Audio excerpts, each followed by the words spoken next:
The night it all snapped, the air smelled like grilled meat and expensive lies. Through the French doors, I could see my husband Cole Whitaker leaning back in one of the teak chairs I bought last summer, swirling a glass of my 2014 Napa Cabernet. His friends Brent, Tyler, and Cam sat around him, their laughter slicing through the night like broken glass. Cole's voice carried over the hum of the pool filter. "This joke of a marriage won't last another year," he said, smiling that smug half-smile he saves for crowds. "She's nowhere near my level." They laughed, proud of him, proud of the way he'd just gutted me without knowing I was standing 10 feet away. The tray of steaks burned against my palms, heat searing into skin I couldn't feel anymore. For 12 years, I'd built the house, the company, the life he was bragging from, and in that moment, I realized he believed every word. Tyler raised his glass. "To leveling up, man." "Yeah," Brent added. "You deserve someone who gets you." The decanter caught the string lights just right, revealing the thin crack that ran through its base, a fracture I hadn't noticed until tonight. I set the tray down on the patio table outside, the metal clanging softly. Nobody heard. The laughter kept rolling, rich and cruel.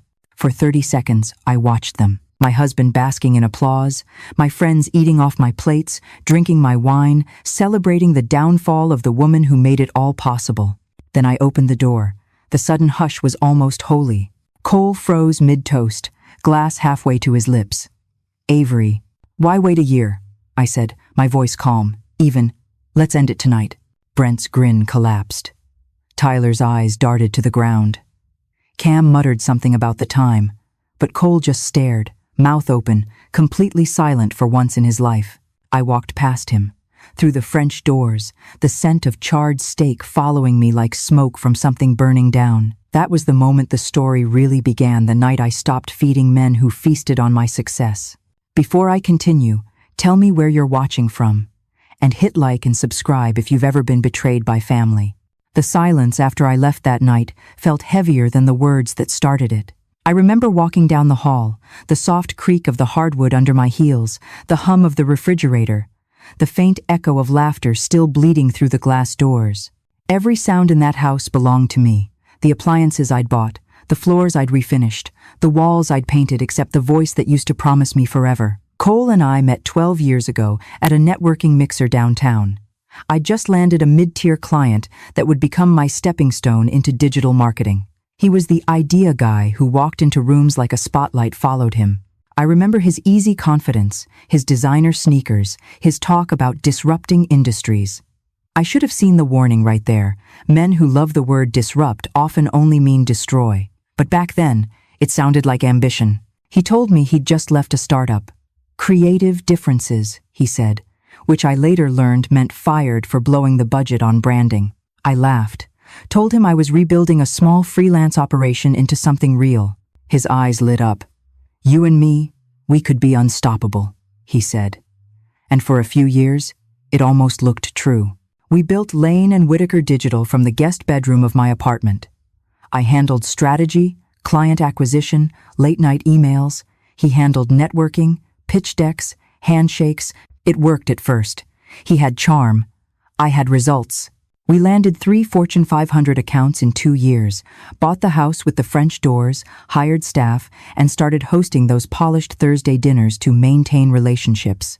But something changed when success stopped being theoretical. When real money arrived, so did his insecurity. I noticed it the first time a client addressed me instead of him in a meeting. The smile he gave afterward was tight. That night, he told me, "You don't have to dominate every room." I laughed it off, but a thin crack opened somewhere inside us, like the one in that decanter I didn't notice until it was too late. The cracks multiplied. He'd forget to include my name on presentations. He started calling me our operations person instead of my partner. He'd tell the staff I was better with numbers while he handled vision. The staff believed it because I let them. I told myself it didn't matter as long as the work spoke for itself. But in our house, the hierarchy wasn't silent. It pulsed through every room. He'd leave dirty dishes after midnight, brainstorming sessions, and call it creative flow. He'd disappear for golf meetings that always ended with wine stains on his collar. And every Thursday, like clockwork, the same men filled our patio with cheap bravado and expensive whiskey. Brent Lawson, the self-proclaimed financial genius who'd filed for bankruptcy twice. Tyler Reed, who bragged about balancing power in his marriage, which meant his wife worked while he played consultant. And Cam Holt, the quiet one, who always looked at me a second too long but never spoke up when Cole belittled me. They were his echo chamber, his validation squad. At first, those nights just annoyed me, but annoyance grew into dread. I started noticing patterns. Cole's defensiveness after those gatherings, the way he'd pick fights about small things, how I parked, how I dressed, how I laughed too loud at client dinners. I'd brush it off, pour myself a glass of wine, and answer emails until midnight while he snored upstairs. When the company hit its first $1 million quarter, he said, "We did it." But the "we" tasted like theft. I'd bought him his first tailored suit for that milestone party. He spent the evening telling everyone how he drove the creative direction. I smiled through it because that's what women do when they've been trained to equate silence with stability. But I remember gripping my glass so tightly that the stem snapped, slicing my palm open. I still have the scar, pale and almost invisible, but it burns when I think about that night.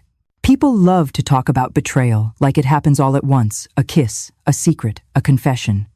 They never mention the slow kind.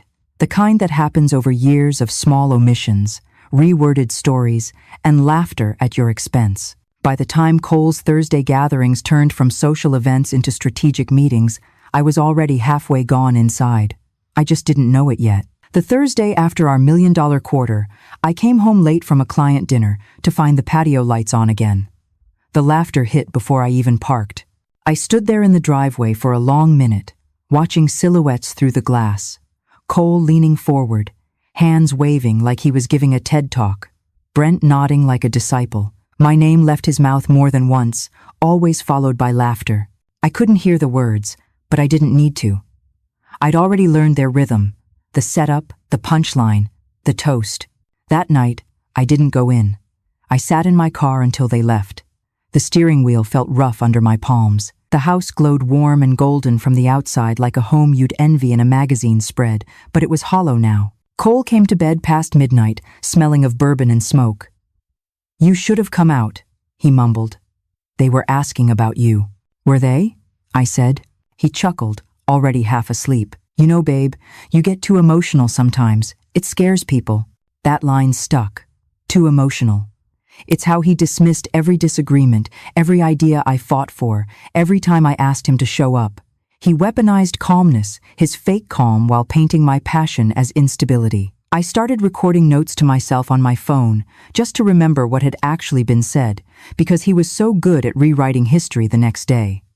"I never said that," he'd claim. Or worse, "You're misremembering." It was gaslighting, though I didn't call it that yet. By year 8 of our marriage, our home had turned into a stage. I cooked dinners for guests who called me the real boss and laughed as if that were a compliment. I hosted investor nights where Cole casually mentioned his leadership philosophy, while I poured wine and made sure the contracts were ready. The imbalance became the air we breathed: normal, invisible, toxic. The Morrison Industries account changed everything. That contract was mine. Every meeting, every pitch deck, every last-minute redesign. It doubled our revenue.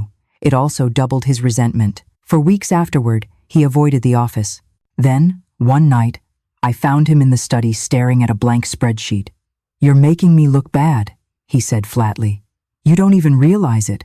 That's when I started losing sleep. Small things began vanishing: receipts, client emails, voice memos. Staff meetings got awkward. One morning, Jenna pulled me aside and whispered, "Cole told the team you're burned out. Is that true?" That was the first time I heard the phrase "burned out" used like an accusation. I started digging. Password logs showed new admin accounts I hadn't created. Files labeled "strategic separation." Hidden folders in our shared drive titled "Lantern Prep." I didn't know what it meant, but the word lantern lodged itself in my head. It felt deliberate, ritualistic, almost. And then the Thursday gatherings multiplied. Twice a week. Then 3. The same cars lined our driveway while I worked late at the downtown office. One night, coming home early, I saw them through the windows. Tyler pulling up a PowerPoint on my TV. My face on the screen. Screenshots of internal chats. Notes scribbled in red. Track emotional tone. Document sleep patterns. Evidence of instability. Evidence of instability. I froze in the hallway, my pulse roaring in my ears. When I confronted Cole the next morning, he just smirked. "You're overreacting. We're prepping for investor risk assessments." "Using me as the risk?" He didn't answer, just straightened his cufflinks and walked out. That was when I started saving everything. Every contract, every late-night message, every instance where he dismissed me as unstable. I backed up data to 3 separate drives, labeled under innocuous file names, recipes, taxes, photos. I didn't know what I was building, yet a shield, a weapon, or both. The last shred of denial snapped the day a text came through from an unknown number. "Check your husband's Thursday night meetings. They call it Project Lantern. You need to know what he's saying about you." The contact was unsigned, but I recognized the writing style, precise, almost guilty. Noah Beckett, our COO. Cole's college buddy turned reluctant witness. That night, I watched the patio again from behind the French doors. The scene looked identical to every Thursday before, except now I knew what it really was, a boardroom, not a hangout. My life had been turned into a case study, my reputation an agenda item. When their laughter rose again, something inside me clicked quiet. No yelling, no tears, just a clean, surgical calm. The brass key to the wine cellar felt heavy in my hand. That key used to symbolize luxury, now it was leverage. If I could rebuild a company from nothing, I could dismantle one too. And I would piece by piece, in silence first, then with proof. The morning after that text, I woke up before sunrise. The house was still, the air thick with the kind of silence that comes before a storm or after one. I brewed coffee strong enough to sting, sat at the kitchen island, and opened my laptop. The cursor blinked on a blank document like a heartbeat. I started typing not a resignation letter, not a plea, but a plan. Rule number 1, no more emotional reactions. He wanted me angry, unpredictable, easy to label. I would give him data instead, cold, clean, undeniable. Rule number 2, lawyer up. I called Dana Klein, a name I'd filed away months earlier when a client mentioned her. "I need protection," I said when she answered. "From my husband." There was no hesitation on her end, only a measured breath and a promise to meet within the hour. Rule number 3, separate the lifelines. I locked Cole out of every account tied to our company, citing a security update.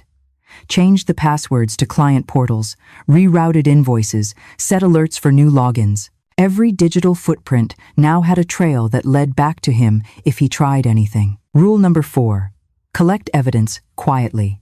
I mirrored hard drives, saved emails, took screenshots, documented timestamps. The drives went into a safety deposit box under my maiden name. I also kept one in plain sight on his desk. Sometimes the best trap is the one they think they discovered themselves. Rule number 5, stay silent until speaking means victory. Dana met me that afternoon in her glass-walled office downtown. "You don't need revenge," she said, flipping through my notes. "You need strategy." Her eyes were sharp, assessing. "And you already have one." By evening, I'd booked a suite at the Harbor Light Hotel, charged to a credit card he didn't know existed. I packed light, laptop, evidence drives, and the brass key. As I closed the suitcase, I caught my reflection in the mirror. Tired eyes, steady hands. Not a victim, a strategist. The game had changed, and for the first time in years, the rules were mine. The Harbor Light Hotel became my safe house, my war room, my proof that peace could be manufactured out of chaos. I checked in under my middle name, Avery L., and requested a corner suite with a view of the river. The front desk clerk didn't ask questions. Maybe she saw something in my face, the mixture of exhaustion and purpose that makes people keep their distance. The suite smelled faintly of bleach and linen spray, a sterile kind of calm. I opened my laptop at the small marble desk, pulled up the digital files, and began labeling folders. Contracts, client calls, laneway ledger, personal evidence. Every click felt like reclaiming a piece of myself Cole had tried to erase. That first night, I barely slept. Between 2 and 4 a.m. I walked circles around the room, replaying everything he'd said over the years, each jab disguised as a joke, each "you're overreacting" echoing like static in my head. By sunrise, I had built the first outline of what Dana later called the containment strategy. At 7 a.m., I called her. "You're already up," she said. "Didn't sleep," I replied. "Good," she said. "Neither do sharks when they smell blood." Over the next week, we built structure out of betrayal. Dana drew up the legal scaffolding, emergency clauses, ownership protections, IP control. I built the operational one, reassigning authority, shoring up systems, installing invisible locks. Every morning began with coffee, emails, and a run by the river to keep my mind from fracturing under the weight of focus. The air along the waterfront tasted like steel and cold mist. Running helped me remember that my body still belonged to me, that I was more than signatures and spreadsheets. By day 3, Noah Beckett, our COO, the man who had once been Cole's ally, called from a blocked number. "I saw your access changes," he said. "He's furious." "Good," I told him. "Let him think he's still winning." Noah paused. "You're not planning something reckless, are you?" "I'm planning something exact," I said. That night he showed up at the hotel with a USB drive. 3 months of group chat logs, he said quietly, setting it on the table. They called it Project Lantern. They've been documenting you, twisting your words, editing recordings. I was supposed to help. You did, I said, just not the way they wanted. The next few days blurred into one long strategic montage. Dana and I met daily at her office, a minimalist fortress of glass and polished concrete. We spoke in shorthand, legal terms that sounded like battle tactics: injunction, fiduciary breach, defamation risk. I learned to translate rage into procedure. At night, I built a mirror image of our company network on my laptop, a digital clone where every financial trail, every client file, and every employee review was stored safely. I named the backup folder Blueprint A. Meanwhile, Cole's control began to fray. Emails arrived late or duplicated. Clients called me privately to ask if something was wrong. "Your husband told us you're stepping back," one of them said. I smiled through the phone. "Really? I'll see you at the Morrison expansion meeting tomorrow." That meeting, the Morrison Industries renewal, was my first visible victory. I arrived early, hair tied back, navy suit pressed, smile calculated. Cole wasn't invited, but he showed up anyway, 30 seconds before start time, smelling of confidence and whiskey. "Surprised to see me?" he said, leaning in. "Not really," I said. "You've always had a habit of arriving just in time to claim credit." Michael Grant, the client's VP, entered before he could respond. The presentation began. I ran the deck smoothly, every slide a knife sharpened by sleepless nights. Cole tried to interject once, twice, but each time I deflected with data and charm. By the end, Morrison signed a multi-year extension directly under my name. That night in the hotel, I opened the balcony doors and let the city noise wash over me. For the first time in months, the silence didn't feel like suffocation. It felt earned. But rebuilding wasn't just paperwork and contracts. It was rediscovering how to exist outside of him. I rejoined the gym. I'd quit 2 years earlier because it's a waste of time when you could be networking. The first session left me dizzy and sore, but it also left me lighter. Each jab against the punching bag felt like exorcism. I called my mother, Ruth, for the first time in weeks. She didn't ask why my voice shook when I said hello. "You sound awake again," she told me. "That's enough." I also began meeting with Jenna Morales, our head developer. She'd been loyal through the tension, quietly watching the power struggle. We met at a coffee shop halfway between her apartment and my hotel. "Are you leaving the company?" she asked cautiously. "No," I said. "I'm taking it back." Her eyes widened. "You think we'll follow?" "I don't need you to follow," I said. "I need you to remember who actually built it." She smiled then, a slow, knowing curve of lips. "Then let's remind them." In the days that followed, I created a small circle of believers. Noah, Jenna, Kira Nguyen from design, Owen Price from account management. We started meeting after hours at a rented workspace downtown, whiteboards filled with ideas, timelines, and contingency plans. I called it Phase 2. Cole had no idea it existed. By week 2, he began slipping. Noah sent me screenshots of internal messages, Cole accusing staff of insubordination, demanding loyalty tests, scheduling mandatory late-night calls. The team started leaving him on red. Meanwhile, his Thursday gatherings grew quieter. Brent's wife had cut off his credit cards. Tyler's wife, Linda, had started recording him during their arguments insurance, she called it. Cam was drowning in crypto debt. The empire of men that once surrounded him was crumbling under its own arrogance. The universe, I realized, doesn't rush revenge. It just waits for arrogance to implode. On the 14th night, I ordered steak from room service not because I was hungry, but because it felt symbolic. I ate it alone at the marble table, slow and deliberate, the sound of cutlery against porcelain echoing through the room. The first bite was freedom, medium rare. By the time I finished, the brass key lay beside my plate, catching the city lights through the window. The same key that used to open our shared cellar. Now, it was just mine. By the 3rd week at the Harbor Light, I'd learned to breathe again. The panic that used to live under my ribs had started dissolving into something sharper focus. Every morning, I ran by the water, watched sunlight ripple across the surface, and told myself the same 3 words. Build, don't beg. Dana and I met daily at her office.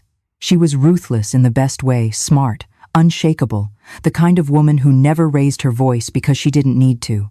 He's unraveling, she said one afternoon, scrolling through the screenshots Noah had sent. He's setting himself up for defamation, fraud, and breach of fiduciary duty.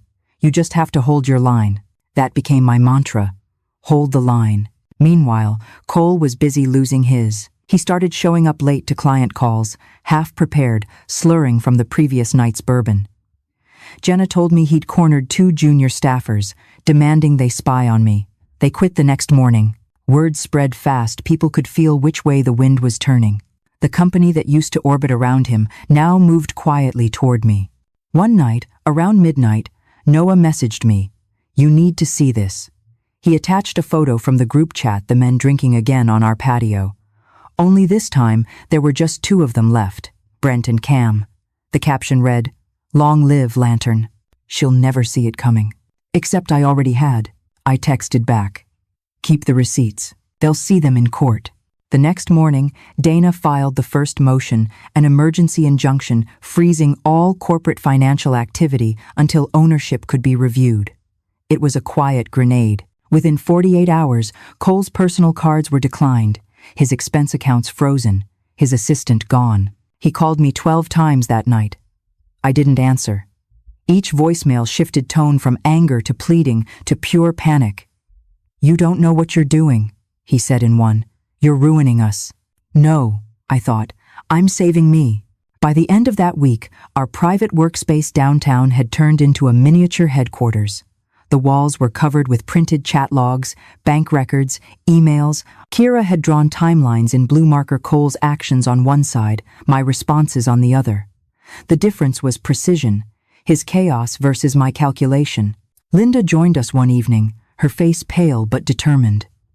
"I brought something," she said, placing a USB on the table. Recordings, hours of them. Tyler used to brag after those Thursday meetings. I started recording because I knew it would matter someday. The room went still. When we played the first clip, Cole's voice filled the speakers, confident, cruel. "She thinks she's untouchable because she's smart. I'll prove she's unstable, watch. The board will hand me the company out of pity." My stomach turned. Then Linda hit play on another, Brent laughing, saying, "Make sure you cry on camera when it happens." Noah looked sick. "Jesus," he muttered. "Don't look away," I said quietly. "This is the monster we fed." We spent the rest of the night cataloging everything, date, time, speaker. Dana would later call it a prosecutor's dream. The next morning, the board received a formal notice outlining the misconduct. I didn't send it through lawyers. I sent it myself, with every piece of proof attached. The subject line read, "Integrity Review, Immediate Attention Required." Cole found out within an hour.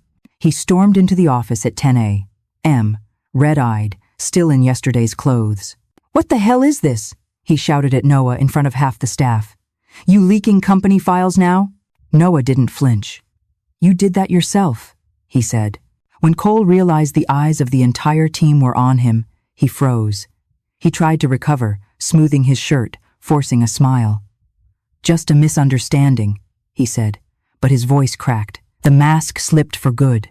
That night, I sat on the hotel balcony, watching lights scatter across the river.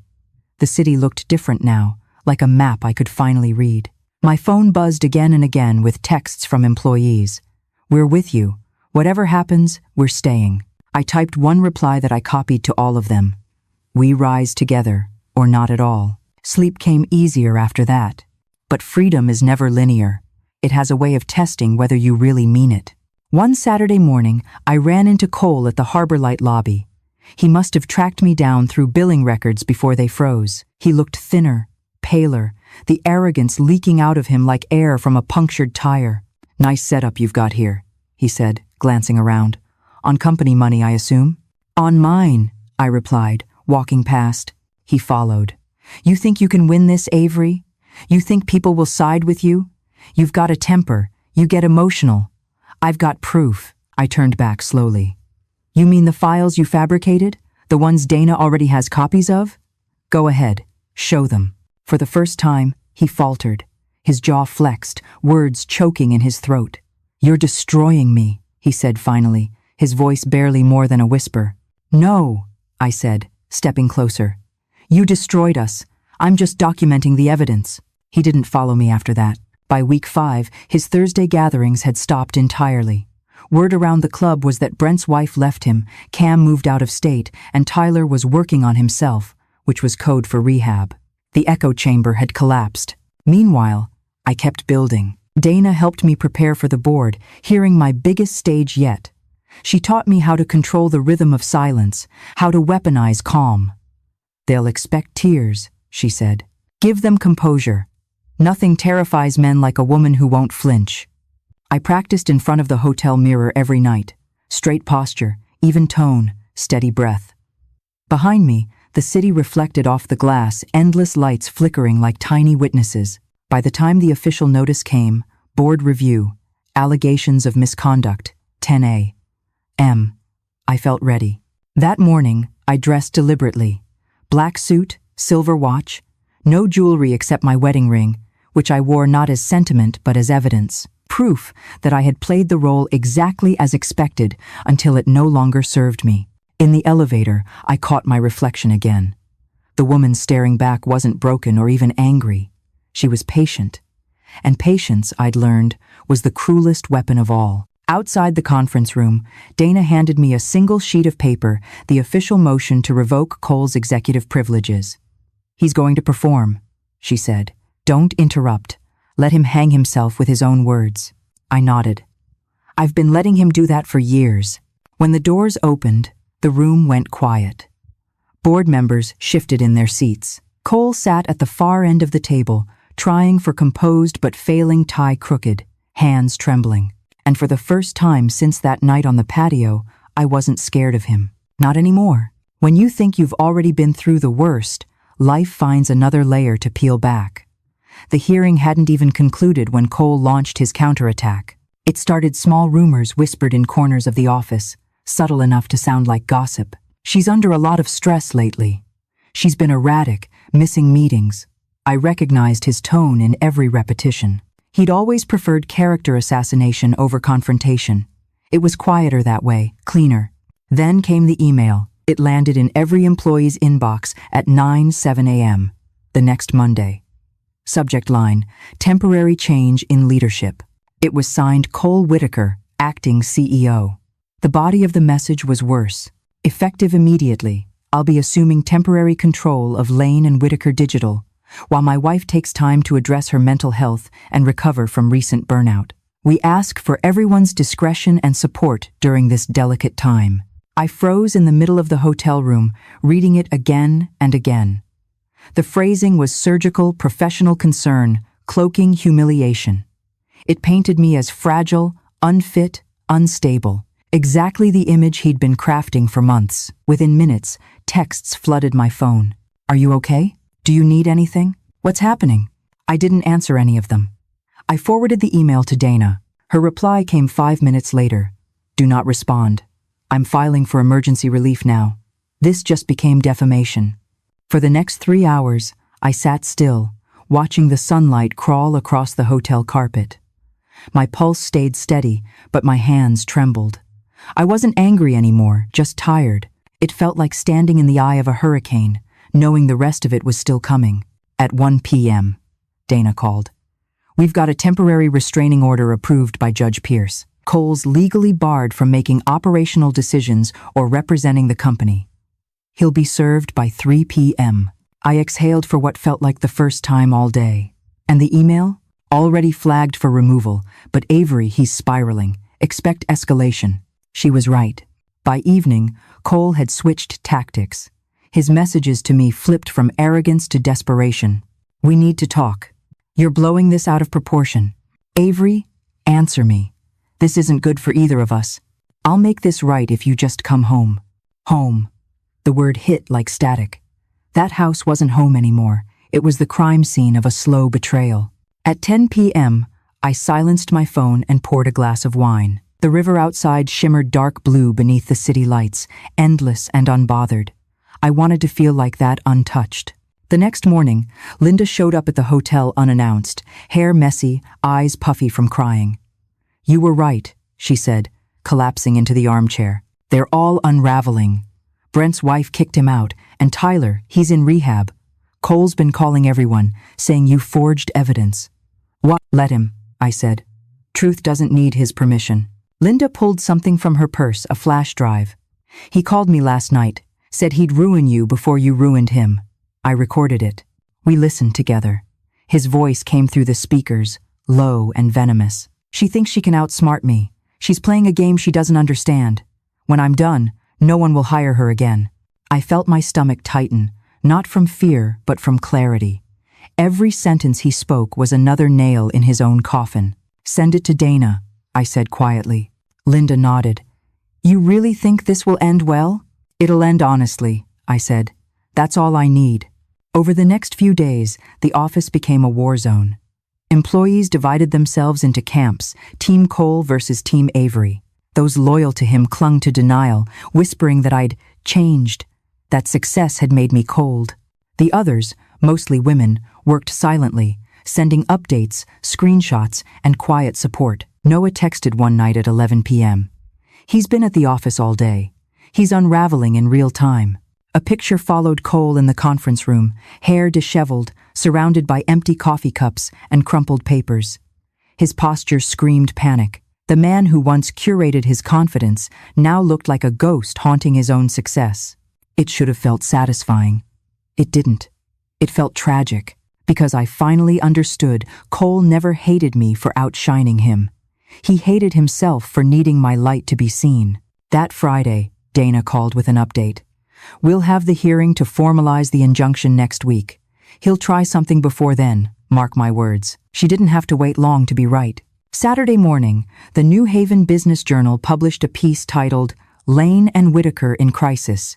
Insider claims CEO's wife unfit for leadership. The source? Anonymous associate. But I knew the phrasing too well. Emotionally volatile. Erratic decision-making. Known to overreact under stress. He'd leaked it himself. My phone exploded again.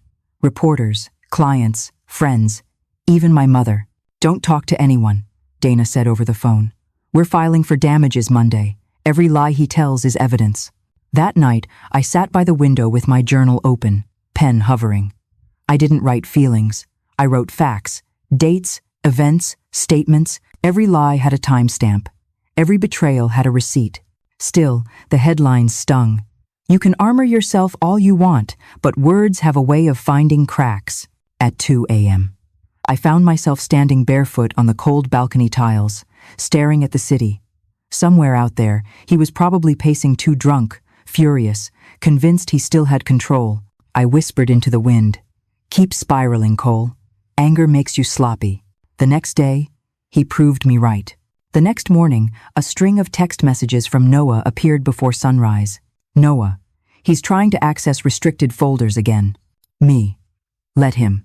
The logs will catch everything. Noah. He's using someone else's credentials. Me. Whose? Noah. Cam's. He hacked his login. I sat up in bed, the chill of the room creeping into my bones. He wasn't spiraling, he was detonating. By 7 a.m., Dana had already filed another emergency motion. "He's in violation of the injunction," she said, voice clipped with focus. "The court will love that." But the bigger problem wasn't legal, it was perception. Cole was desperate to make me react. If I lashed out, if I even raised my voice, he'd spin it as proof of instability. So I stayed quiet, cold, controlled. That afternoon, I went to the office for the first time in weeks. People stared as I walked through the glass lobby, some with relief, others with curiosity, a few with fear. When I stepped into my own workspace, I found my framed photos turned face down, my chair replaced, and a faint smell of his cologne lingering in the air. "Don't touch anything," Noah whispered, following me in. "He's been in here every night, probably planted something." I nodded, scanning the desk. My old mousepad had been swapped with a new one, the company logo printed just slightly off-center. A camera lens glinted near the edge, tiny, nearly invisible. "Jesus," Noah muttered. I took a deep breath. Good. Let him watch. By then, the legal gears were already grinding. Dana had lined up witnesses, employees, clients, even a contractor who'd heard Cole brag about his strategy to neutralize me. She called it laying the groundwork for a public reckoning. But before that reckoning, he tried one last play. It came in the form of a visit. I was in the hotel lobby late one evening, reviewing documents, when the revolving doors opened and Cole walked in. His suit was wrinkled, his tie missing. His eyes darted around like he was seeing ghosts. "Avery," he said softly. I didn't move. "Please, 5 minutes." Every instinct told me to walk away. But Dana's voice echoed in my head. Sometimes, the best evidence records itself. We stepped outside to the Riverwalk. The air smelled of rain and asphalt. "I didn't leak that article," he began. They twisted my words. I folded my arms. "Which ones? The ones about my instability or my burnout?" He winced. "You're making this harder than it has to be. We built this together. You think a judge cares about feelings? This isn't about feelings," I said. "It's about facts. And you left fingerprints on all of them." He looked away, jaw tight. "You're cold, Avery. You've changed." I almost laughed. "No, Cole. I stopped apologizing for the parts of me you couldn't control. For a second, something flickered in his face, remorse. Maybe, but then it hardened again. "You'll regret this," he whispered. "You think you're the hero, but when this goes public—" "It already has," I interrupted, turning to leave. When I got back upstairs, my phone buzzed. An audio notification. I'd been recording the entire conversation. Another brick in the wall. The next few days unfolded like a thriller written in slow motion. Cole's lawyer withdrew from his case, citing ethical conflicts. The press started sniffing around his inconsistencies. A reporter called me for comment. I declined but sent her a single quote from his own leaked messages. "If we have to create proof, we will." That was enough.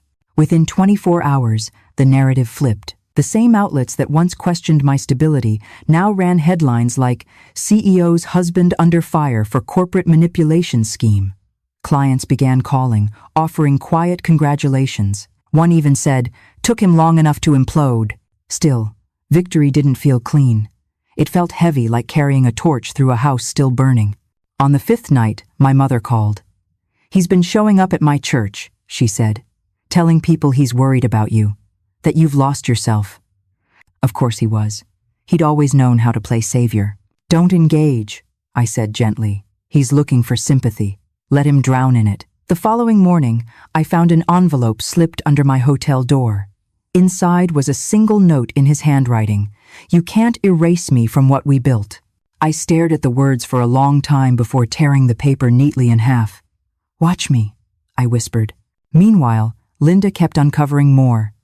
The recordings she'd saved revealed new layers.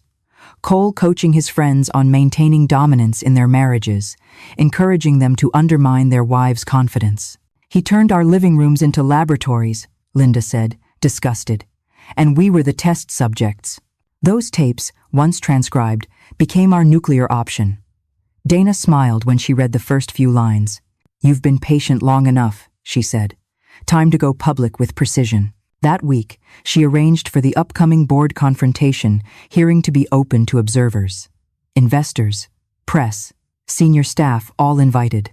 If he wants an audience, she said, let's give him one.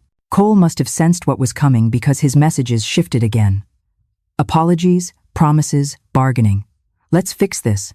I'll sign whatever you want. Just don't humiliate me. But humiliation was never my goal. Truth was. On the night before the hearing, I packed up the hotel room. The brass key sat on the nightstand beside my laptop. I turned it in my hand, feeling its weight. Once it opened a door to the life I thought I wanted. Tomorrow, it would close another. As I zipped my suitcase, I caught my reflection in the darkened window. There was no anger left in my face, just resolve. Every scar had become a blueprint. I took one last look at the river before switching off the lights. Somewhere across the city, he was probably rehearsing his speech, still believing he could outtalk the truth. He didn't understand yet that the truth doesn't argue. It just arrives, and it doesn't leave. The morning of the confrontation smelled like rain and old coffee. The city had woken restless, wind scraping against glass towers like the sound of something impatient to break. I arrived early, because control lives in the minutes before chaos begins. The boardroom was on the 23rd floor, floor-to-ceiling windows, a view of the skyline I'd built my reputation on. Every pane of glass reflected versions of me I didn't recognize. The wife, the partner, the builder, the survivor. The long table gleamed under recessed lighting. At its center sat the stack of evidence Dana and I had prepared 3 binders labeled financial records, communications, and lantern. The last one was the thickest. Dana entered right behind me, carrying her laptop and that steady calm she wore like armor. Nervous? She asked. No, I said, straightening the cuffs of my blazer. Just done. It's blade to start the climb. She smiled slightly. Good. That's stronger. Outside the glass walls, employees moved like shadows, whispers of movement. No laughter, no noise. They all knew what today was, even the ones who pretended not to. At 9:42, Noah arrived, a folder tucked under his arm. He's here, he said quietly. Downstairs, talking to reporters. Of course he is, Dana murmured. He can't help performing. I felt the pulse of adrenaline, but it wasn't fear. It was something colder. Cleaner. I had prepared for this moment with surgical precision, every file, every statement, every breath accounted for. The door opened at exactly 10 AT. Cole stepped in like he still owned the air in the room. The Tom Ford suit he wore looked tighter around the shoulders, like it had been tailored for a man who'd lost too much weight too fast. His hair was still perfect, he'd never let that go, but his eyes carried sleeplessness behind the charm. He flashed a smile that landed like a threat.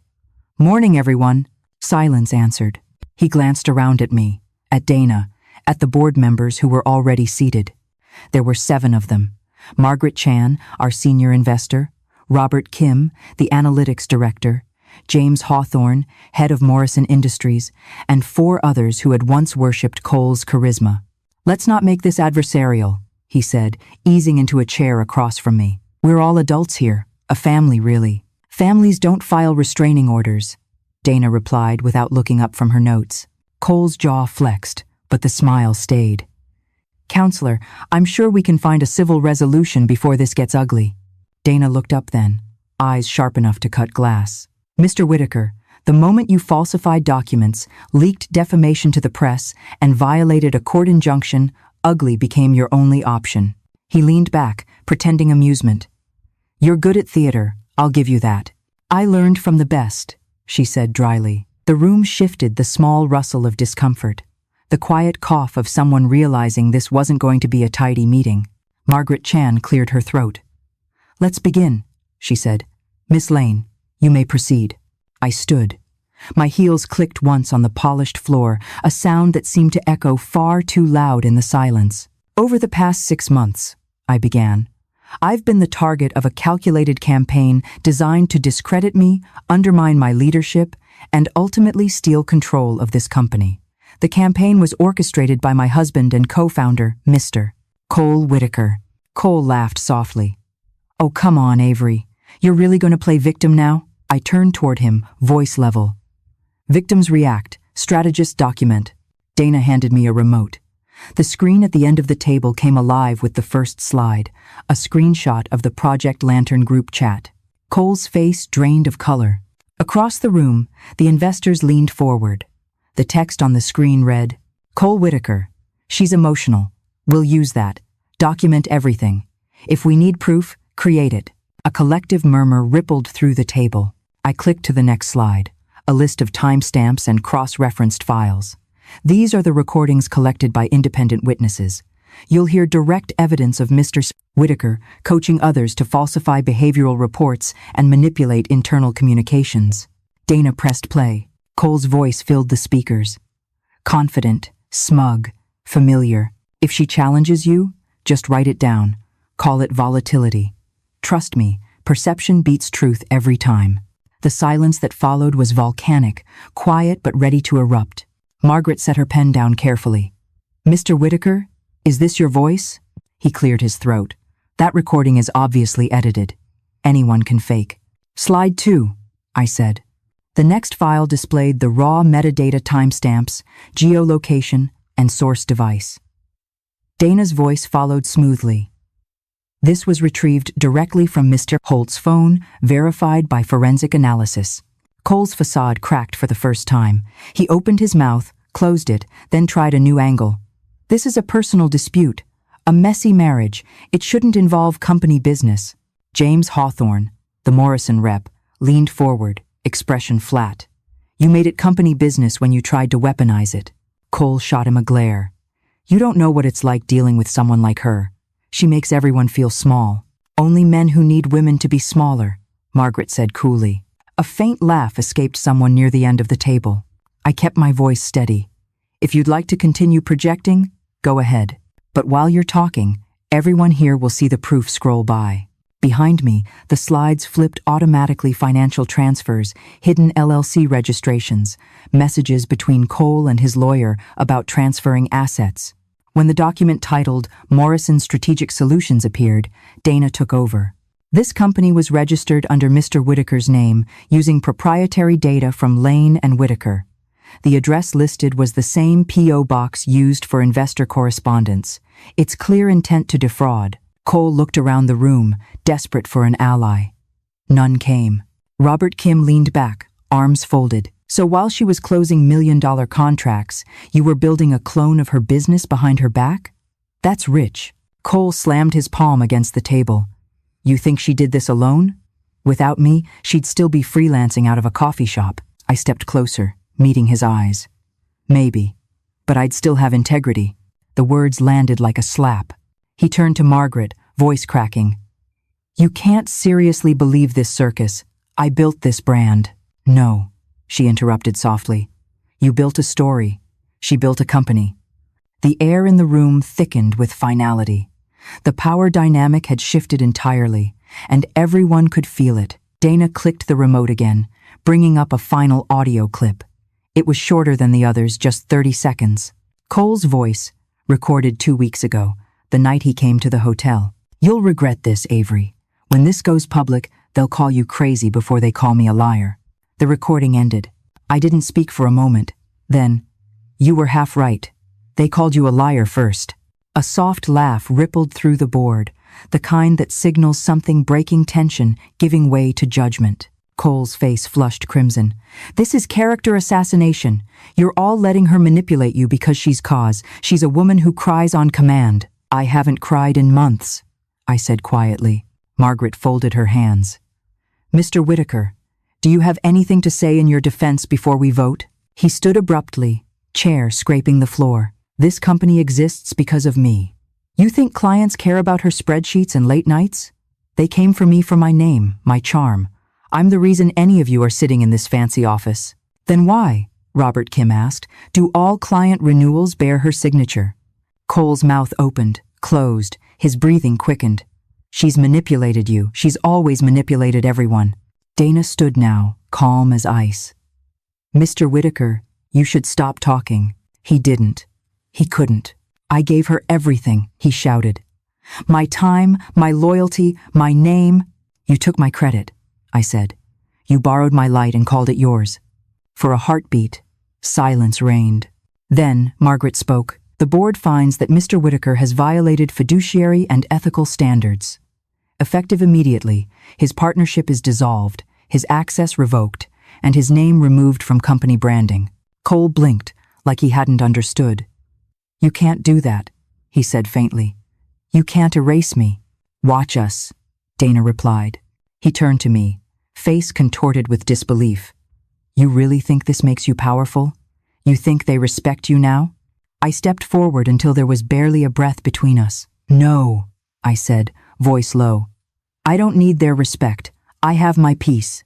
He flinched, as if I'd hit him.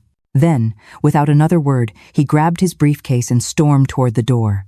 As it swung shut behind him, the sound reverberated through the glass room, a door closing on a chapter too long open. For a long moment, no one spoke. The only sound was the faint hum of the air conditioning and the soft click of Dana's pen. Margaret finally stood, smoothing her jacket. "We'll draft the formal resolution within the hour. Miss Lane, congratulations. You've just taken back your company." I exhaled slowly. "No," I said. "I've taken back my name." The city beyond the window gleamed under a break in the clouds. A ray of sunlight spilled across the table, striking the binder labeled Lantern. The light turned its cover gold. It felt poetic, the same light that once illuminated Betrayal, now shining on its undoing. The meeting ended, but the silence lingered long after the last chair scraped back. For a while, nobody moved. The rain outside softened to a mist, streaking the windows like brushstrokes of relief and exhaustion. When I finally sat down, my legs trembled not from fear, but from the sheer weight of stillness after months of motion. Dana poured me water. "Breathe," she said softly. "I didn't realize I'd been holding it," I murmured. "That's what survival does," she replied. "It teaches you to live on half a breath until you win." Across the table, Margaret and the other board members spoke quietly, drafting the official minutes. Their voices blurred into a gentle murmur, the kind that follows storms. The air smelled faintly of paper and coffee. Then the door opened again. Cole stood in the threshold, soaked from the rain. His tie was gone, his hair flattened to his forehead, eyes wild in a way that didn't belong to the man who'd once rehearsed charm in every mirror he passed. Security followed 2 steps behind, but he raised a hand. "It's okay," I said. "Let him speak. His nothing's that being for head." Dana's hand twitched toward my arm. "Avery, it's fine," I said, still calm. "I want to hear what losing sounds like." Cole's shoes squeaked on the tile as he stepped inside. "This isn't over," he said, voice ragged. "You think you've won, but you've just isolated yourself. You'll fall apart without me. You always do." His words might have once cut me. Not anymore. I stood, my chair sliding back quietly. "You keep saying that," I said, as if repeating it will make it true. He laughed bitterly. "You really believe they respect you now? These people," he gestured to the board, to Dana. "They're just waiting for you to crack. When you do, they'll feed on you the same way you fed on me." Margaret stood, expression unreadable. "Mr. Whitaker, this is not the time." He cut her off. "No, it's exactly the time. Because she wants to humiliate me in front of all of you." He turned to me, voice breaking into something between fury and pleading. "Tell me, Avery, was this all you wanted, to watch me crawl?" I looked at him for a long moment, then said, "No. I wanted to stop crawling myself." That landed harder than I expected. He blinked, the fight in his shoulders collapsing into something hollow. "You were supposed to be my partner." "I was," I said. "You just forgot what that meant." The room felt unbearably still. Even the rain seemed to pause. Then Dana spoke, quiet but firm. "Mr. Whitaker, you need to leave before this becomes contempt of court." He stared at me for a few seconds longer, something desperate flickering behind his eyes, and then turned sharply toward the door. But before he could leave, Noah entered, blocking the exit. He carried a slim black folder. "Cole," Noah said evenly, "you left something behind." Cole frowned. "What the hell is this?" "The last piece," Noah replied, handing it to Dana. She flipped it open and glanced through the documents, her brows lifting slightly. "Interesting," she murmured. She handed it to me. Inside were screenshots, recent ones, messages between Cole and a journalist at the New Haven Business Journal. "Cole, I'll trade you insider info on Lane and Whitaker for control of the narrative. Journalist, you're admitting this on record? Cole, who's going to stop me? My wife? She's unstable. I felt my pulse steady, not spike. There was no shock left in me, just confirmation. Dana exhaled slowly. Well, that's perjury and defamation wrapped into one neat bow. Cole's face drained. You, he turned toward Noah. You set me up? No, Noah said. You did that yourself. I just hit save. Security stepped forward then, but Cole didn't resist. He stood there, breathing hard, hands shaking. You'll regret this, he said again, though the words sounded smaller now, like echoes from a tunnel that no longer connected to anything real. I tilted my head. Maybe, but regret doesn't scare me anymore. He hesitated, as if searching for something else to say, but the words wouldn't come. Finally, he left. The sound of the door closing this time wasn't violent. It was final. When he was gone, the room exhaled. Margaret looked at me. You handled that better than most men I've fired, she said dryly. Dana smirked. That's because she didn't just fire him. She dismantled him. I almost smiled. Almost. But when everyone finally dispersed, board members heading for elevators, Dana talking to reporters, Noah tidying the files, I stayed behind, alone in the boardroom. The rain had stopped. Sunlight broke through in weak, silvery threads, washing over the city below. I walked to the window. From up here, the streets looked small, the cars like toys. Somewhere down there, Cole was probably pacing the curb, wondering how the narrative slipped from his hands. In that quiet, I realized something profound. The climax wasn't the confrontation. It was the silence that followed the moment I didn't feel the need to explain myself anymore. The door opened softly. Noah stepped back in. You okay? I think so, I said. He hesitated. He'll spin this again, try to paint himself the victim. Let him, I said. I'm done living for audience reactions. Noah smiled faintly. You know, you could rebuild this place into something bigger, without his name dragging behind it. I will, I said. But first, I'm renaming it. What to? The Lane Collective. Because no empire should belong to one man's ego. He nodded. That's good. Sounds honest. After he left, I stood in front of the long table once more. The binder labeled Lantern still sat there, its golden reflection from earlier now fading as clouds moved across the sun. I opened it one last time, flipping through the pages of my own endurance emails, texts, memos, each one a scar that had turned into proof. Halfway through, I stopped at a photo clipped inside a candid shot from years ago. Cole and me at our first office party, arms around each other, smiling at something out of frame. I remembered that night. Cheap champagne, rented suits, promises whispered under the hum of fluorescent lights.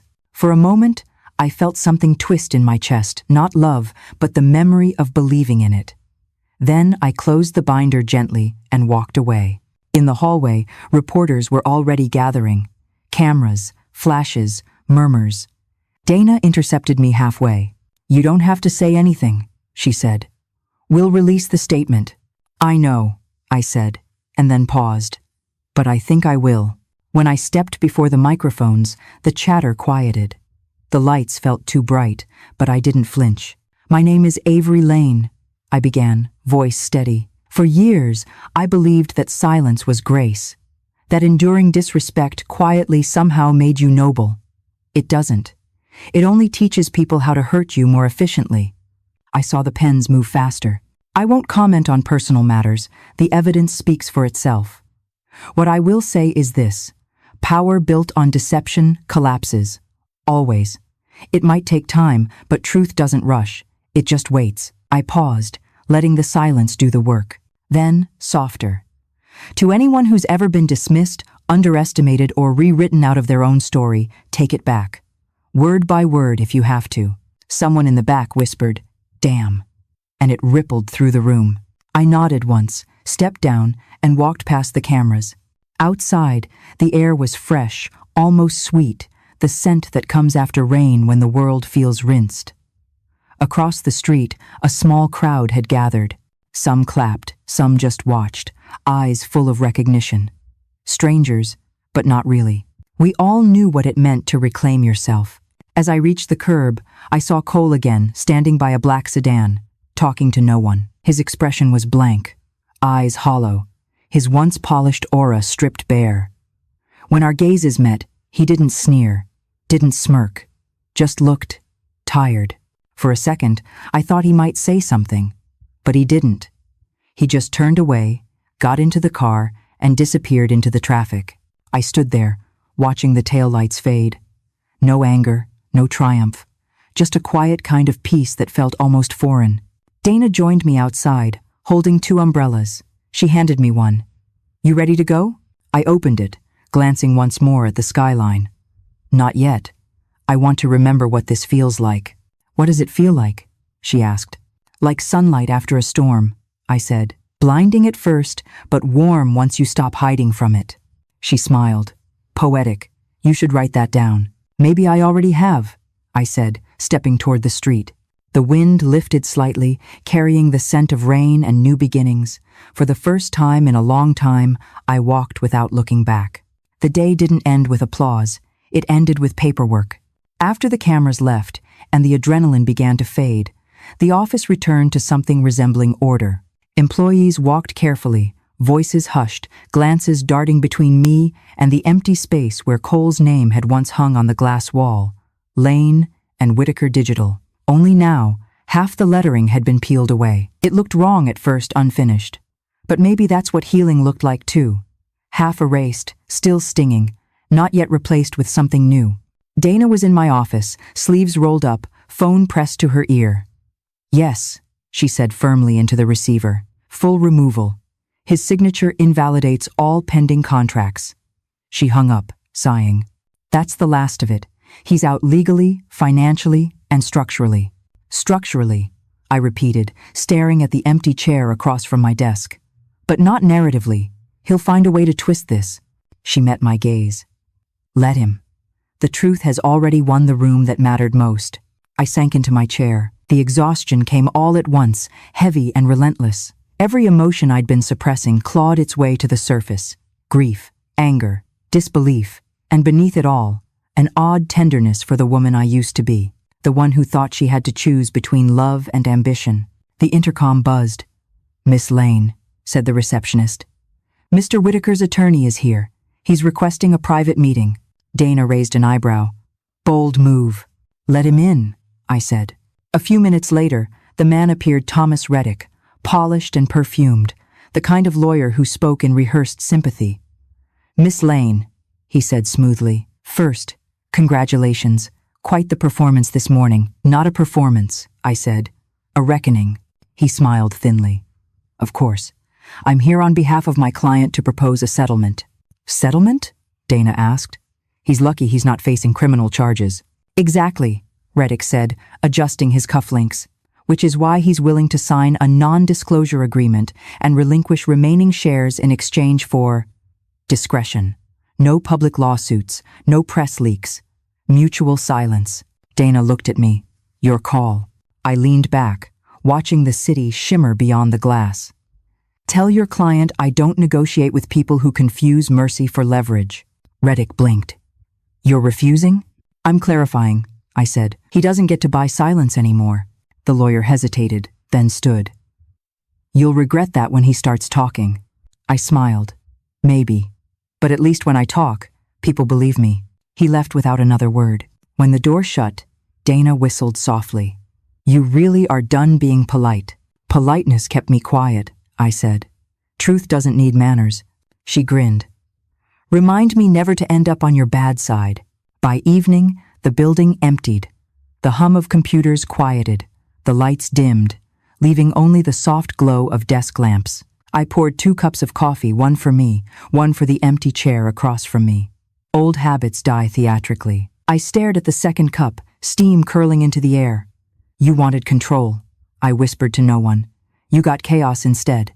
The French doors at the end of the corridor, identical to the ones at home, stood open. Outside, the terrace overlooked the city. I stepped out. The air smelled of wet concrete and exhaust. Cars moved below like veins pulsing through a living body.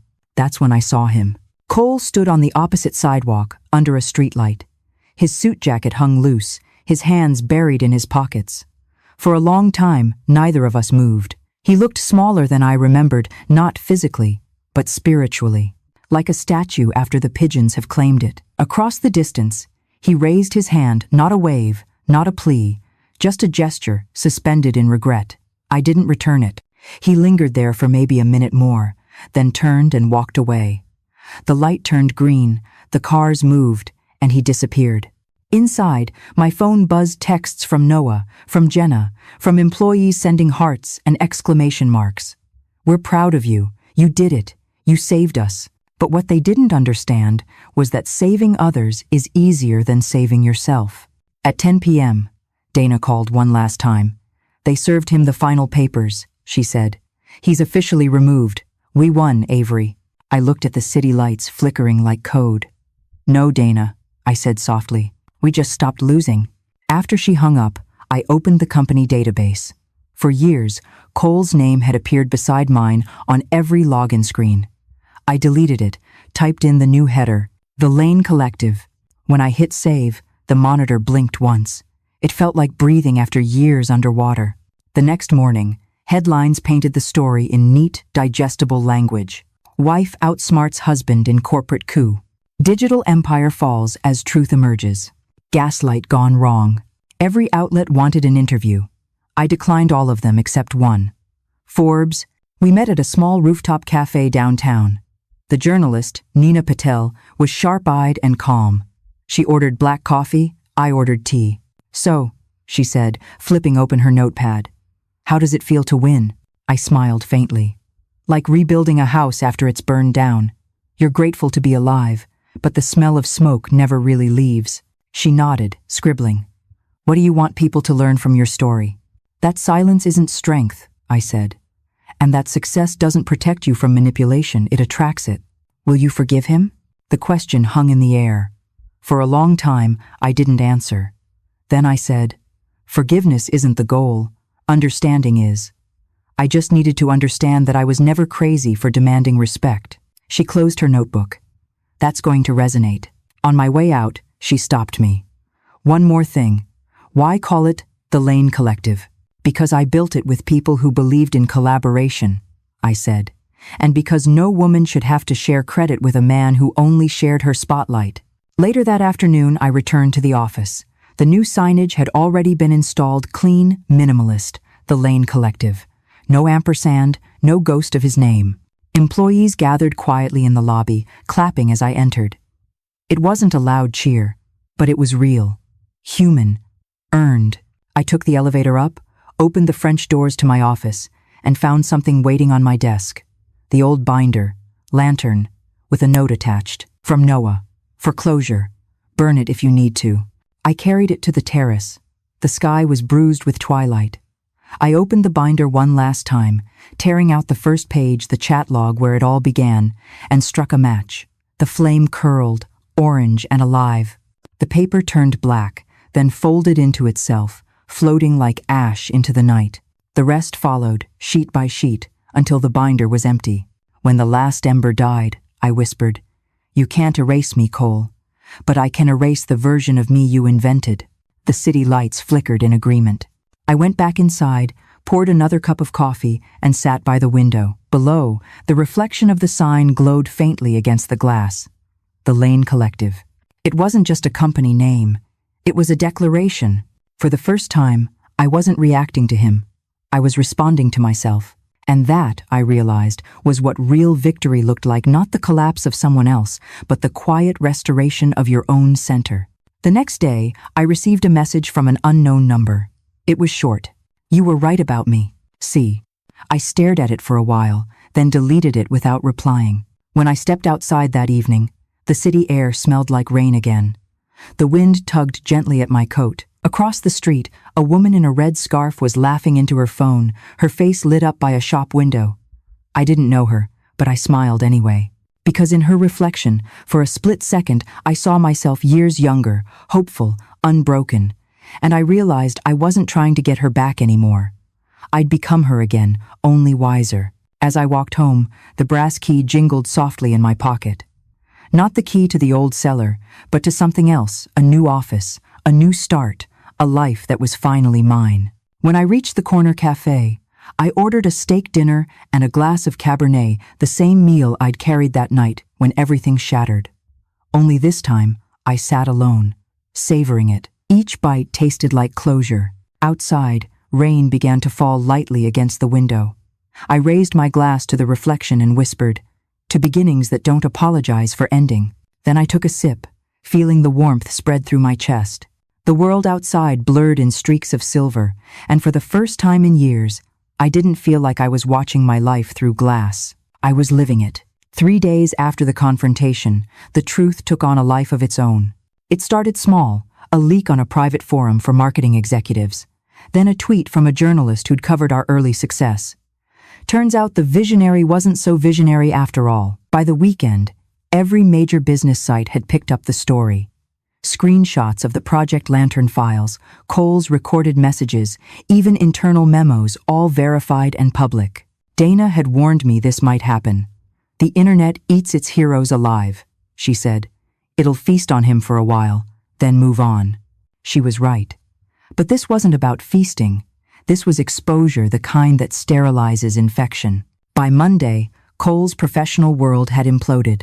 His speaking engagements were canceled, investors withdrew, and the startup he'd tried to launch his imitation of my company was blacklisted before it even opened its doors. Clients who once applauded his charm now scrubbed his name from their portfolios. He became a pariah overnight. The irony was brutal. The man who wanted fame so badly finally got it, just not the kind you can monetize. Meanwhile, the Lane Collective was reborn. The staff, once hesitant, now worked with a focus I'd never seen before. It wasn't just loyalty, it was vindication. Sarah, my lead designer, came to me one afternoon with tears in her eyes. "It's the first time I felt proud to say where I work," she said. "We launched a new campaign that week, not about revenge, not about redemption, but about resilience." The tagline read, "Truth Scales." It became our most successful campaign in company history. Still, even with victory humming around me, there were nights I woke up, expecting the phone to ring, expecting his voice, his accusations, his chaos. Trauma, I learned, doesn't vanish when justice arrives. It lingers in muscle memory, waiting for old patterns to reappear. One evening, as I was reviewing quarterly reports, my phone buzzed. The name flashing across the screen made my stomach tighten. Linda Holt. I hadn't spoken to her since the fallout. I answered. "Linda?" Her voice was shaky. "Avery, I'm sorry for calling so late, but you need to see something." Within minutes, she sent over a file, a cloud drive full of videos. "I recorded everything," she said, "back when Cole was training the others. The manipulation, the scripts, the way he taught them to undermine their wives. I didn't know what to do with it then, but maybe now it can help someone." I opened the first video. Cole's voice filled my office again, confident, smug, dripping with entitlement. "You can't let women control the narrative," he said, pacing in front of a whiteboard. "Frame them as emotional, unstable. If you control perception, you control the story. Always." I felt my stomach turn. It wasn't just about me.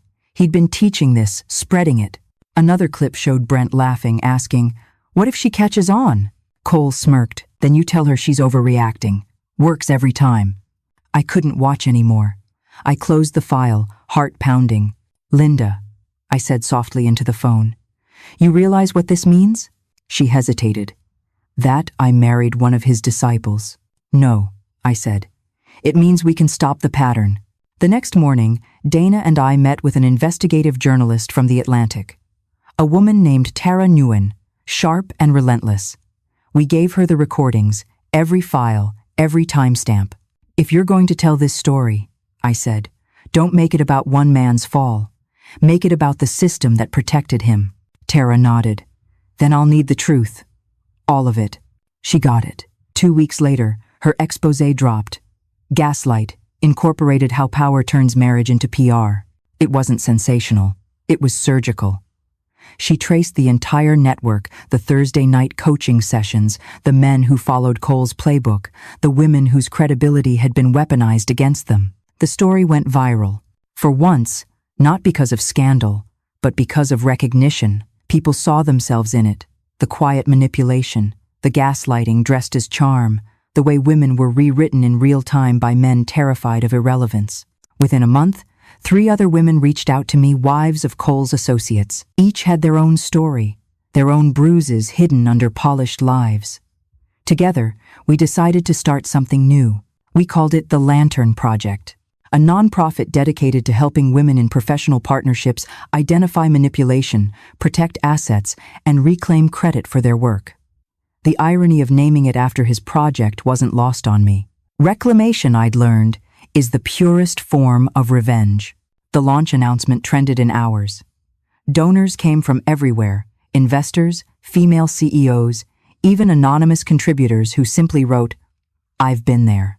At the press event, I stood at the podium with Dana, Sarah, and Linda by my side. "This isn't about one marriage," I said to the cameras. "It's about every woman who's been told she's too ambitious, too emotional, too much. It's about rewriting what partnership means in business and in love." When the applause faded, Dana leaned over and whispered, "You just turned your pain into infrastructure." Maybe she was right. But that night, alone in my apartment, I sat by the window, overlooking the city lights, and thought about how strange justice can be. It doesn't come clean. It comes layered triumph wrapped around grief, clarity tangled with exhaustion. Still, the truth was no longer something I had to defend. It stood on its own now, steady and undeniable. And for the first time in years, I slept without checking my phone. 2 weeks after the Lantern Project launched, everything changed again. It started with an email from Tara, the journalist. "You might want to see this before it airs," she wrote, attaching a preview clip from an upcoming documentary special. The frame froze on a familiar figure, Cole, sitting in what looked like a dim apartment, unshaven, eyes hollow, hands clasped like a man begging the world to understand. The interviewer's voice asked, "Do you regret what happened?" Cole exhaled. "Of course, but regret doesn't undo being pushed out of your own company. Everyone wanted a villain. I fit the costume." I paused the video there, not because I couldn't handle it, but because I'd already predicted it. He was turning the aftermath into performance again. This was his addiction, control through narrative. Dana called within minutes. "Don't respond," she said before I even spoke. "He's baiting you." "I know," I said. "But the difference is now, I don't bite." The special aired on a Friday night. I didn't watch it live, but the next morning, my phone buzzed with messages. Most were from people who'd seen through him instantly. Others were from women strangers who thanked me for not engaging. One read, "You taught me that silence when chosen is power." That hit me harder than I expected, because that was the lesson I'd learned too late. Silence as weapon, not weakness. Still, the universe has a way of delivering its final act in unexpected places. Mine came at Mercer's Market, the upscale grocery downtown where I used to buy wine for those old Thursday dinners. I was standing in the olive oil aisle of all places, scanning labels for a dinner party I was hosting that night. The music overhead was soft, some nostalgic acoustic tune, and for a brief second, I was just another woman running errands. Then I heard it, a voice behind me, low, familiar. "Avery." I turned. Cole stood at the end of the aisle, holding a cart half filled with discount groceries, generic cereal, dented cans, off-brand pasta. He looked older, thinner. His clothes were wrinkled, collar frayed. His wedding ring was gone, leaving a faint pale band around his finger. For a moment, neither of us spoke. The world seemed to narrow to that aisle, the hum of the refrigerator cases, the buzz of fluorescent light, the faint citrus scent of floor cleaner. He swallowed hard. "You look good," he said finally. "Better." I studied him. "You look different." He nodded, eyes darting away. "Yeah, guess life humbles you when you least expect it." I could have walked away. I should have. But closure isn't always polite. "What do you want, Cole?" I asked. He rubbed the back of his neck. "I read about your foundation, the Lantern Project. It's..." He exhaled, laughing bitterly. "Clever name. You always did know how to turn pain into branding." "It's not branding," I said. "It's repair." He looked at me then, really looked. And for a second, I saw the ghost of the man I'd once loved, the man who danced with me barefoot in our first apartment, who dreamed big before ego drowned him. "I'm sorry," he said finally. "Not the way I was before, not the empty kind. I mean it now. You didn't deserve what I did to you. I didn't respond right away. The silence between us stretched, not hostile, not forgiving, just final. I used to think the worst thing you could do to someone was betray them, I said quietly. But it's not. The worst thing is convincing them to betray themselves. He closed his eyes. I know. When he opened them, tears rimmed the edges, but no words followed. He nodded, once small, almost invisible, then pushed his cart past me, heading for checkout. I watched him go. Not with hatred, not with satisfaction, just stillness. As he disappeared into the crowd, I turned back to the shelf and picked up a bottle of olive oil, a brand I'd never bought before. Light, golden, imported from Sicily. A choice that was mine alone. When I paid at the register, the cashier smiled. Big dinner tonight? Something like that, I said. At home, the apartment smelled like rosemary and garlic. The table was set for 6 colleagues, friends, people who knew me not as someone's wife, but as their partner in creation. As laughter filled the space, I thought about how different this sound was from the forced chuckles of those old Thursdays. This laughter wasn't performance. It was peace. Later that night, after everyone left, I poured the last glass of wine and stepped out onto the balcony. The city stretched below, glowing like circuitry. Somewhere out there, Cole existed not as my antagonist anymore, just a man shaped by the consequences he'd chosen. And me? I was free. Not because he'd fallen, because I'd stopped needing him to rise. I placed the olive oil bottle on the table beside the empty wine glass. Its surface caught the city lights, shimmering gold. A symbol reborn. Once, I'd served steak for men who mocked me. Now, I cooked for myself and anyone who respected the woman behind the meal. For a long time, I stood there, breathing in the night air, the faint hum of traffic, the rhythm of a city that had become my witness.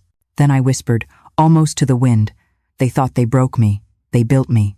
And for the first time, the words didn't sound like defiance. They sounded like truth. 6 months later, the city felt different. It wasn't just that spring had come, or that the skyline glowed a little warmer each morning. It was me.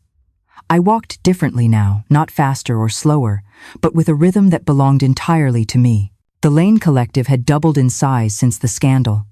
Our new headquarters overlooked the river, glass walls reflecting light like armor. Every morning, sunlight spilled into the workspace, catching on the green plants Sarah insisted on lining the windows.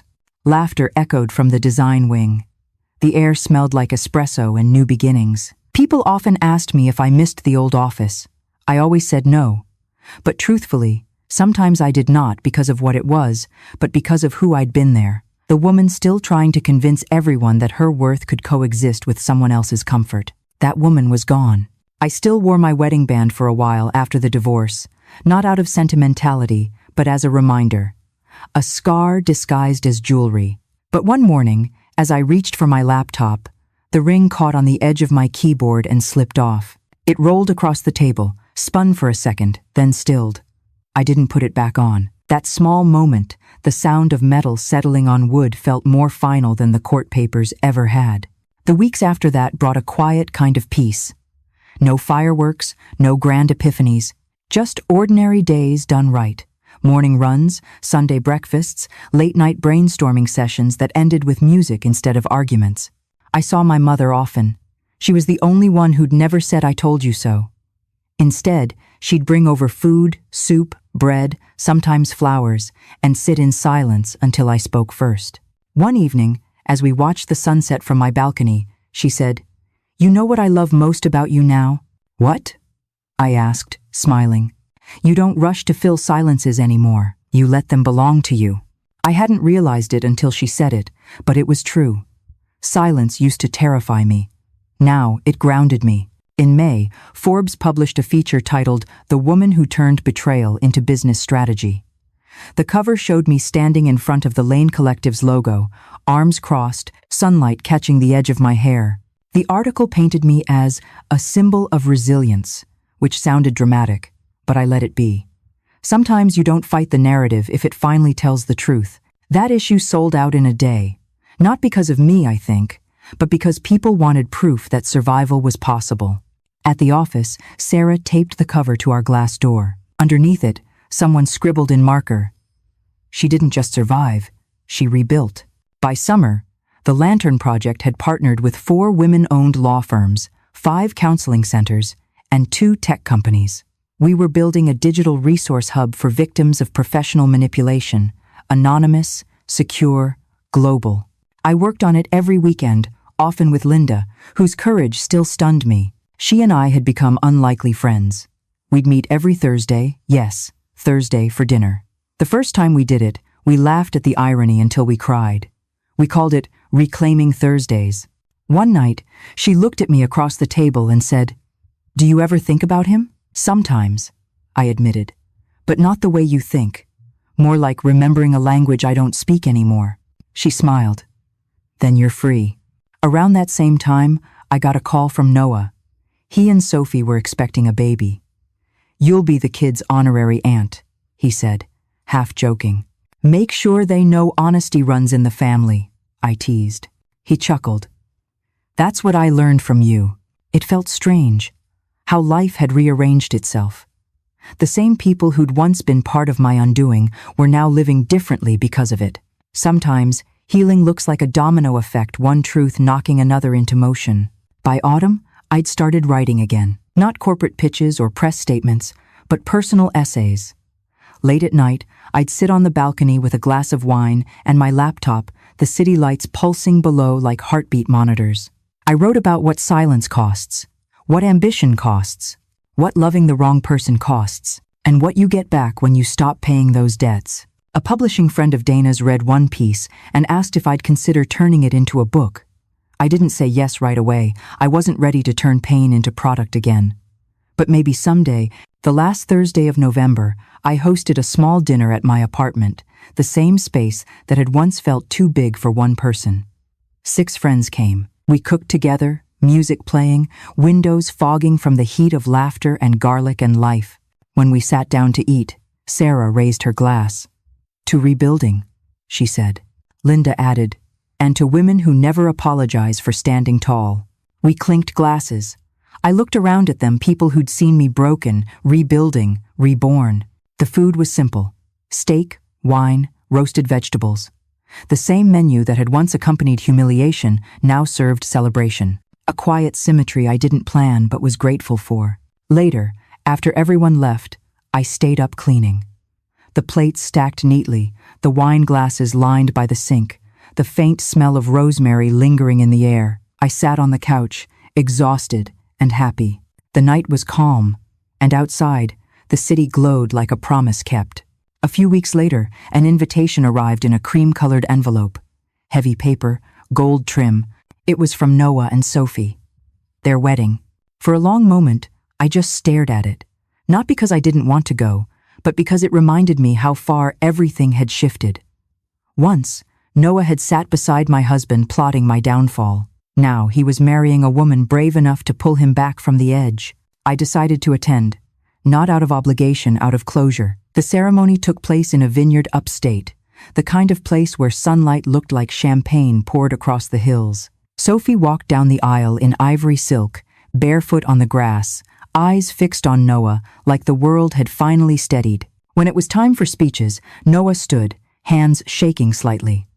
"Before I talk about my wife," he said, "I need to talk about accountability." The guests shifted in their seats. He found me in the crowd. "A year ago," he continued, "I was part of something ugly. I watched a friend plan to destroy his wife's career and sanity, and I helped him not because I hated her, but because I didn't want to confront him. Cowardice can look a lot like loyalty if you squint hard enough." The crowd was silent. "I was wrong," he said, "and she taught me that silence is participation. So, Avery, thank you for showing me what courage actually looks like." All eyes turned to me. I raised my glass and nodded. It was enough. Later, during the reception, Sophie approached. "He's been rehearsing that speech for months," she said, smiling. "I told him he didn't need to." "He did," I said. "Not for me, for himself." We hugged, and for a moment I felt the past dissolve into something softer. Not forgiveness exactly, but freedom. After the wedding, I drove home along the coast. The ocean stretched endless to my right, sunlight glittering across the water like glass shards. I rolled down the windows, letting salt air fill the car. It smelled like endings that didn't ache anymore. When I pulled into my building's garage, my phone buzzed. A text from Dana. Your Forbes follow-up hit 1 million views. You made history, Lane. I smiled. We did, I whispered. That night, I hosted my mother's 70th birthday at the country club. 80 people came, cousins, colleagues, friends, people who'd watched me fall and rise again. Mom wore navy blue, elegant and grounded, her laughter ringing like music. At one point, she pulled me aside near the dessert table. You know, she said, I saw it back then the way he talked to you, the way he dismissed your work. I should have said something. You couldn't have changed him, I said gently. Maybe not, she said, eyes glistening. But I could have reminded you that love doesn't mean shrinking. I squeezed her hand. You just did. The night ended with fireworks over the golf course. Reflected in the glasses of champagne, people lifted toward the sky. I stood on the balcony, watching bursts of light fade into smoke. For the first time, I didn't wish anyone beside me to witness it. A few weeks later, I was in Whole Foods, picking up ingredients for another dinner party. Olive oil, rosemary, fresh bread, ordinary things. And then the universe delivered its quiet epilogue. Cole. He stood in the pasta aisle, comparing prices, wearing an oversized jacket and sneakers that didn't match. His cart held frozen dinners and discount wine. He looked up, saw me. For a heartbeat, neither of us moved. Then he nodded, small, almost respectful, and stepped aside so I could pass. I did. Without a word, without a thought. That was the real ending. Not confrontation, not forgiveness, indifference. I paid for my groceries, carried the bag to my car, and laughed softly when I realized what was inside another bottle of that Sicilian olive oil. The same one I'd bought months ago. Some symbols choose you twice just to make sure you understand. Back home, I cooked in silence, the apartment filled with the smell of garlic and rosemary again. I ate slowly, savoring each bite, each moment. When I finished, I stood by the window with a glass of wine, watching the city hum beneath me. Somewhere out there, people were still talking about the story, the betrayal, the company, the scandal. But none of that mattered anymore.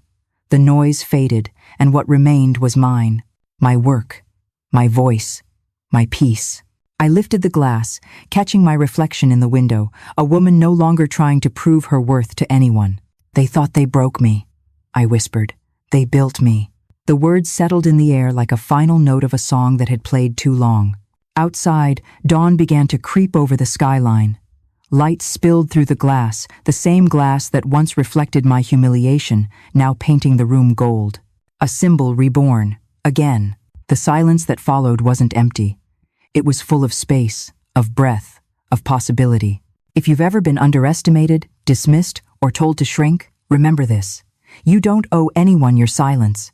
You owe yourself your story, and when you tell it loud enough that even the people who doubted you have to listen.